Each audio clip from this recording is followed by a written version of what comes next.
Përshëndetje të dashur miq, unë jam Zamiri. Si vjet është viti i mbylljes së planit të 14 bezvjeçar 2021-2025 në Kinë.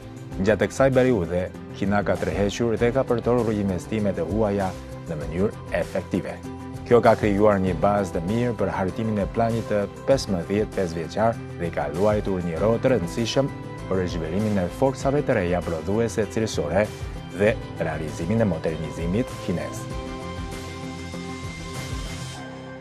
Në fundin e qershorit të këtij viti, përdorimi real i investimeve të huaja nga Kina gjatë periudhës së planit të 14 bezvjeçar arriti në 708.73 miliard dolar amerikan dhe objektivi i investimeve prej 700 miliard dolarësh amerikan u arrit 6 muaj përpara afatit. Gjatë planit të 14 bezvjeçar janë krijuar gjithsej 229.000 ndërmarrje të reja me financim të huaj, 25.000 më shumë se në periudhën e planit të 13 bezvjeçar.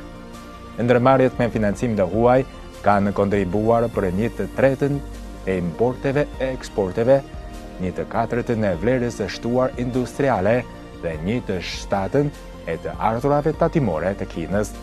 Kanë krijuar mbi 30 milion vende pune dhe kanë dhënë kontribut rëndësishëm në zhvillimin ekonomik e shoqëror të Kinës.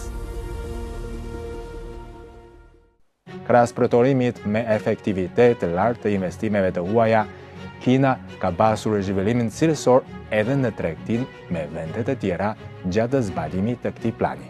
Sipas të dhënave qysh prej fillimit të planit të 14 bezvjeçar, tregtia jashtme kineze ka përballuar presion e ka treguar elasticitet dhe tregtia e marrave e Kinës është renditur në vendin e parë të botës. Eksporti dhe importi i Kinës kanë zënë përkatësisht mbi 14% e 10% të tregut ndërkombëtar. Ndërkohë, për masat e tregtisë së shërbimeve të Kinës zënë tashmë vendin e dytë në botë. Një mjedis i përshtatshëm, i sigurt dhe i parashikueshëm biznesi është gjithësisht i preferuar nga ndërmarrjet. Gjatë periudhës së planit të 14 bezvjeçar, doganat kineze bashkë me 20 ministri dhe organet e tjera shtetërore zhvilluan çdo vit veprime të posaçme për lehtësimin e tregtisë ndërkufitare, duke mbulluar 17 provinca dhe 25 qytete të vendit dhe duke publikuar 108 masa të reja reformuese dhe inovuese. Të dhënat doganore tregojnë që gjatë planit të 14 bezvjeçar janë nënshkruar 519 dokumente bashkëpunimi. 10 importi e eksporti i Kinës me vendet bashkëndërtuese të nismës një brez një rrugë ka arritur një vlerë 22 trilion yuan, duke zënë mbi gjysmën e tregtisë së jashtme kineze.